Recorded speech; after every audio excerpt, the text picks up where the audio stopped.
السلام عليكم أخيارتي كحرم بقينا هدي أي تايمر كبيرو رئيس أي صوب وقت channel كان ليش سبسكرايب سايب الفيديو لايك كده قال كان نحن لو ذاك الساحبة هذا سيوقف فايستان يكون لو ذاك الساحبة هذا.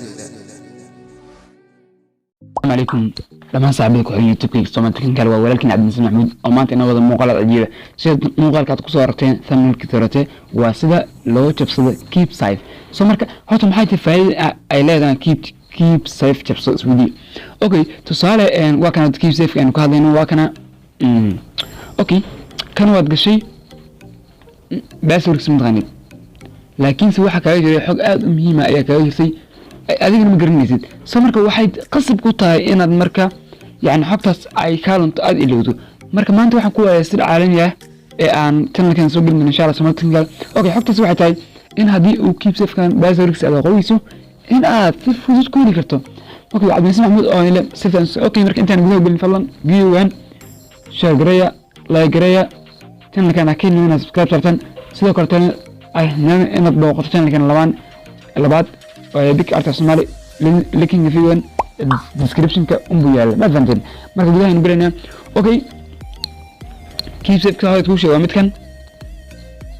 okay saa u jibiso imo setting ka mobilkaaga imo setting mobilkaaga marka timaado lawa kana sumjidan setting ku dhif marka ugu horeysa dabadeed waad wadaysaa waxaad dooranaysaa meel ku qoranta applications soo marka applications waa tana hadda waa itan aniga applications ayaan ku dhufanayaa applications waxaan ka sii dooranayaa manager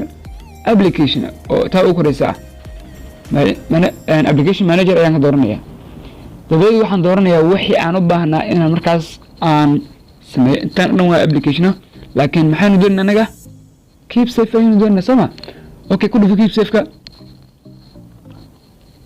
keep safe markaas sidaa usoo bixiso waxaad ku dhufanaysaa halkaas ay u qorantaa kalelidaata waa meeshan ugu muhiimsan haddii aad xaggaas u dhufato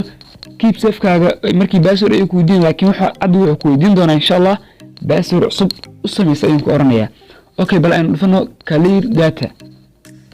marka waxa la clear ayaad oranaysaa marka waxaad ku suurto gelinaysaa inaad password cusub u sameeysan karto markaas clear data leh then when background waxna marka waxaan ku noqonaynaa leesan keep safe kii hadda aan ku noqonaynaa bal marka hore password weydiinay bal hadda wuxuu weydiiyo ay ma aragna okay keep safe ka kana sama ku dhufal okay maxaa aragtaa hadda inuu qadmad cusub soo furay waxaan dhahaynaa nagasti baan leeyahay nagasti balle muxuu ku yiraahdan create your new password oo sameeysa ama oo abuur password cusub okay marka saaxiib yal password cusub aynu sameysana marka okay password cusub ayaan ku celinayaa wakasa sidaas ayaad gudaha u geli kartaa ee aad u jabsan kartaa keepsafe-kan haddii ay wax muhiim ah ay kugu jiraan marka waa cabdilmasiin maxamuud oodane fadlan haddii aad videogan ka faa'iiday saa hore kugu sheego muuqaalkan sheer garee oo gaarsii hal ka mid ah saaxiibadaada sidoo kale videogan like gare kasoo bixi commenti wixii ra'yigaaga markaas marka hanayna inaad channelkan kala booqato bigsaaf Soomaali وعبد المسلم محمود والسلام عليكم ورحمة الله تعالى وبركاته.